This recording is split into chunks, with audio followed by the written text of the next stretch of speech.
Guys hi guys welcome to silent journey channel. Thanks for watching my videos. Guys చాలామందికి ఒక last వీడియోలో నేను చెప్పాను ఓపెన్ సిరీస్ కోర్స్ చేయొద్దని. ఎందుకంటే గైస్ ఓపెన్ సిరీస్ చేసిన తర్వాత చాలామంది షిప్లో వెళ్ళి సఫర్ అవుతుంటారు. ఎందుకంటే బేసిక్గా టర్మ్స్ అనేవి ఏవి తెలియదు. మనకు ఓపెన్ సిరీస్ అనేది ఓన్లీ సేఫ్టీ కోసం క్లాసెస్ చెప్తారు.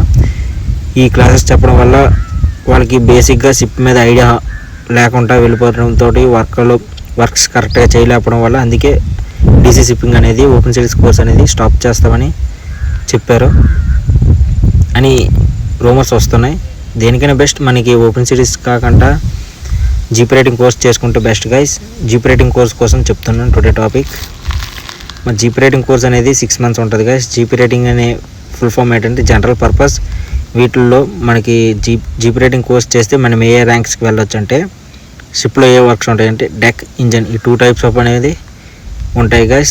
షిప్లో డ్యూటీస్ మనం డెక్ సైడ్ వెళ్ళాలంటే డెక్ సైడ్ జాబ్స్ ఇస్తారు, లేదంటే ఇంజన్ సైడ్ వెళ్తామంటే ఇంజన్ సైడ్ జాబ్స్ అనేవి ఉంటాయి. జీపీ రైటింగ్ చేస్తే ఈ టూ కోర్సెస్ వైపు మనము వెళ్తాము. కోర్స్ అయిన తర్వాత మనకి జాయినింగ్లో అడుగుతారు ఏ కోర్స్ నువ్వు ఇటు సైడ్ వెళ్ళాలనుకుంటాను, ఇంజన్ సైడా డెక్ సైడ్ అనేసి వాళ్ళే చేస్తారు. మీ ఇష్టం బట్టి మీరు ఏ కోర్స్ చేసిన వాటిలో డెక్ సైడ్ వెళ్ళినా పర్లేదు, ఇంజన్ సైడ్ వెళ్ళినా పర్లేదు, సేమ్ వర్క్స్ ఉంటాయి guys. Deck side engine side కూడా స్టార్టింగ్లో వెళ్ళినప్పుడు క్లీనింగ్, చిప్పింగ్,